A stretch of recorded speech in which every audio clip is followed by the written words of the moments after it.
Atenção! Começa agora uma teleaula de Ciências do Ensino Fundamental.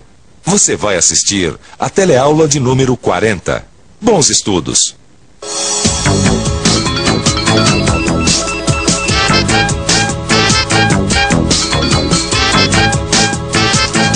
Minha terra tem palmeiras onde canta o sabiá. As aves que aqui gorjeiam, não gorjeiam como lá. Que é isso, Lineu? Você não é mais professor de ciências, não? Ou será que eu que entrei na teleaula de língua portuguesa? Não, imagina. Eu sei, ó, que minha terra tem palmeiras onde canta o sabiá. É um trecho da canção do exílio do Gonçalves Dias, não é? Isso mesmo. Então, eu vou usar a poesia que o Gonçalves Dias escreveu no século passado como mote, quer dizer, como tema, como gancho para a teleaula de ciências. Porque hoje a gente vai falar das matas do Brasil. Você vai ver o que está acontecendo com as florestas brasileiras. Vai conhecer vários tipos de matas, vai ser informado sobre os perigos do desmatamento e o que é preciso fazer para preservar as florestas.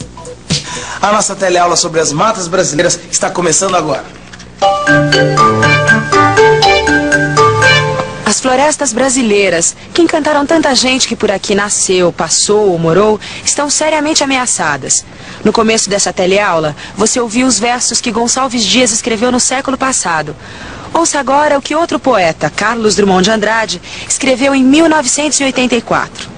De cada 100 árvores antigas, restam 5 testemunhas acusando o incrível carrasco secular. Restam 5, não mais. Resta o fantasma da orgulhosa floresta primitiva. Você acha que 5 árvores em cada 100 é pouco? Então escute o que diz esse artigo de 1991. Hoje já não são 5, mas apenas 3 sobreviventes de cada 100 árvores primitivas. Desde a chegada do primeiro colonizador branco, a Mata Atlântica foi derrubada, explorada, queimada.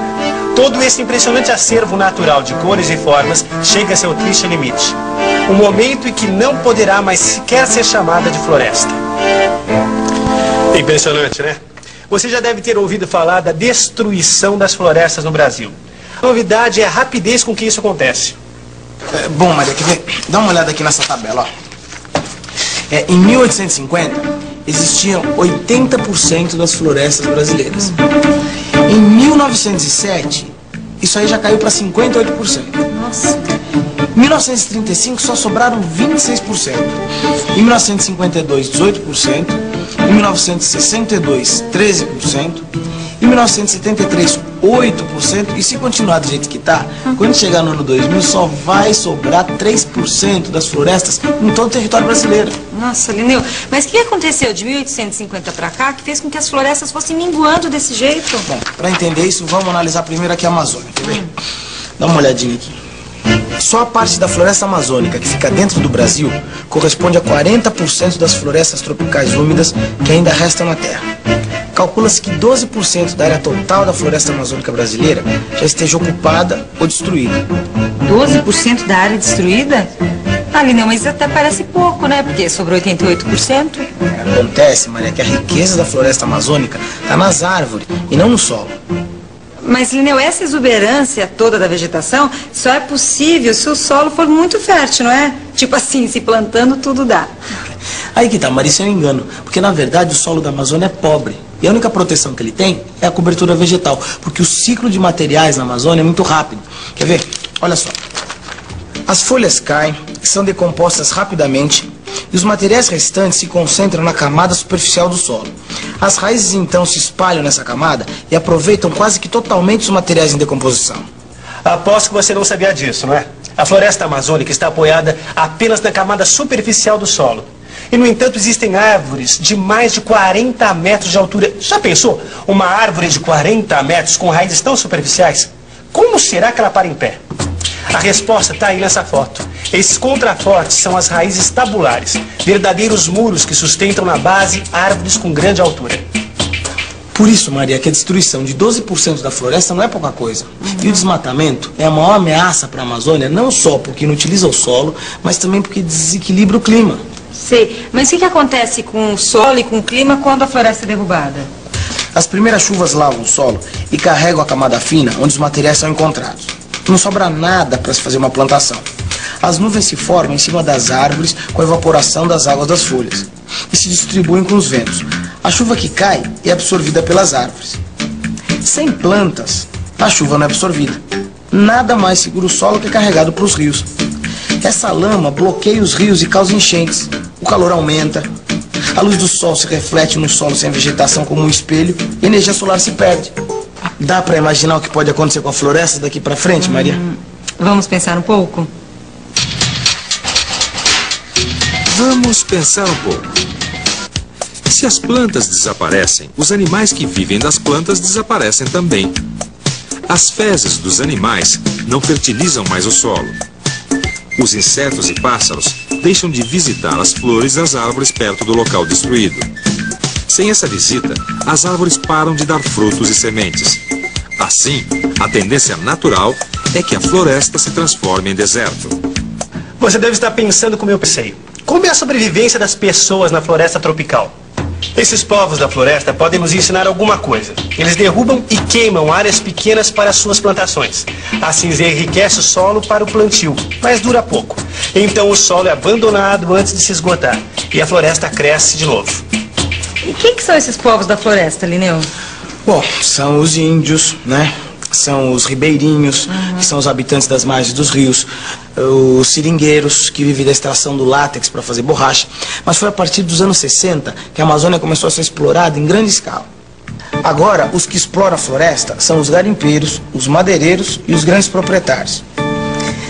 Além de desmatarem grandes áreas que não se recuperam mais, eles provocam conflitos e, através da violência, da prostituição e das doenças que levam, acabam provocando a morte dos índios. O desrespeito aos direitos humanos também é constante nos conflitos com outros povos da floresta. Em 1988, esses conflitos levaram ao assassinato de Chico Mendes, que era sindicalista, ambientalista e líder dos seringueiros. Ai, mas o que se pode fazer com tanta ameaça? Será que não tem um jeito de preservar a Amazônia? Olha, Maria, manter a Amazônia intocada é impossível. Agora, a utilização da Amazônia dá para ser planejada, equilibrada, sem provocar destruição e morte, né? Mas como? Em 1985, os povos da floresta propuseram a criação das reservas extrativistas. Ali, haveria coleta de riquezas como a castanha, látex da seringueira, palmito e frutas tropicais. Mas a mata, como um todo, seria conservada. Existem outras propostas ainda. Primeira, exploração apenas de árvores muito velhas em rodízio. Segunda, pastos restritos aos locais de várzea. Terceira, normas para extração de minerais. Quarta, preservação total de áreas bem demarcadas. Tá bom, tchau. Obrigada. Mas, Linneu, se essas propostas forem colocadas em prática, ainda dá para salvar a Amazônia? Dá, né, Maria? Mas tem que ficar de olho, tem que agir depressa. Olha, teve uma diminuição das queimadas, mas no ano passado elas voltaram a aumentar. Não dá para bobear, tem muita coisa para fazer. E as outras florestas, então? Que outras florestas são essas? Este aqui é o Jardim Botânico de São Paulo, um pedaço preservado da Mata Atlântica, a segunda maior floresta do Brasil. A Mata Atlântica está muito mais ameaçada de extinção do que a floresta amazônica. Veja só por quê. Observe no mapa como era a Mata Atlântica em 1500. Ela cobria o litoral, subia pelas montanhas e penetrava pelo interior. E veja só hoje, reduzida às montanhas da Serra do Mar, no Rio de Janeiro, São Paulo, Paraná e Santa Catarina. No começo da colonização do Brasil, a Mata Atlântica foi derrubada para a fundação de cidades e extração de madeira, principalmente do famoso pau-brasil. Depois, a mata cedeu lugar para as plantações de cana-de-açúcar no Nordeste e de café em São Paulo e no Paraná. Hoje, o que sobrou é ameaçado pela extração de palmito e madeira. Além disso, na região das praias, o turismo vem sendo explorado sem planejamento. A mata é destruída pela abertura de estradas, loteamentos e construções. Bromélias, orquídeas e samambaias são tiradas sem dó da mata, para serem usadas em decoração. Puxa vida, eu aqui cuidando dessa bromélia sem saber que eu posso estar ajudando a destruir a Mata Atlântica. Maria, vem cá, ó. Vem dar uma olhadinha aqui no que eu mostrei para os meus alunos, olha. Essa daqui é a Mata Atlântica, na Serra do Mar, no estado de São Paulo. Ao contrário da Amazônia, que fica em terreno plano, a Mata Atlântica ocupa principalmente a Serra do Mar. Aqui fica Cubatão, o maior centro petroquímico do país. A poluição do ar destruiu a mata das encostas da serra. Com isso, os morros deslizam, provocando avalanches, destruição e inundação. Quer dizer que tudo que acontece com a Mata Atlântica na serra tem influência no litoral. Isso. Ó, por exemplo, as árvores da mata diminuem o calor do litoral. Os manguezais e restingas também dependem dos rios que desagam no mar para sobreviver. Sem as árvores e com os deslizamentos, os rios podem ser soterrados e morrer. Não são só os rios que morrem com a destruição da Mata Atlântica. Ela também possui uma variedade imensa de tipos de animais e plantas. Aves como a biguatinga e o gavião-pato, o veado campeiro e o bugio, um dos maiores macacos do continente, correm o risco de desaparecer se a Mata Atlântica continuar a ser destruída. Com tudo isso acontecendo, não existe outra proposta a não ser a preservação total do pouco da mata que ainda resta e o desenvolvimento de áreas de recuperação. É importante que cada um de nós pense na riqueza que as matas brasileiras representam. A preservação do ambiente não é só uma preocupação dos militantes naturalistas, não. É bom ficar esperto e lembrar que destruir as matas significa perder qualidade de vida e dinheiro. Minha terra tem palmeiras onde canta o sabiá. Você sabe que eu nunca tinha pensado que a Mata Atlântica fosse tão importante assim? É porque a gente sempre ouve falar só da Amazônia, né? Pois é. Agora dá até pra comparar as duas matas. E uma boa revisão ajuda, né? E atenção, se liga aí que é hora da revisão. Na teleaula de hoje, você viu que as florestas brasileiras estão sendo destruídas pelo desmatamento. Aprendeu que apesar da exuberância da vegetação, o solo da Amazônia é pobre. Que com o desmatamento, a floresta pode se transformar num deserto. Aprendeu também que os povos da floresta sabem preservá-la, permitindo a sua recomposição. E que é possível haver utilização da Amazônia sem destruí-la. Você conheceu outra floresta importante do Brasil, a Mata Atlântica. Viu que ela está quase totalmente destruída e que o que resta dela precisa ser totalmente preservado. E não é só isso, viu? No seu livro, você vai encontrar outras duas florestas brasileiras menos conhecidas. A Mata das Araucárias e a Mata dos Cocais.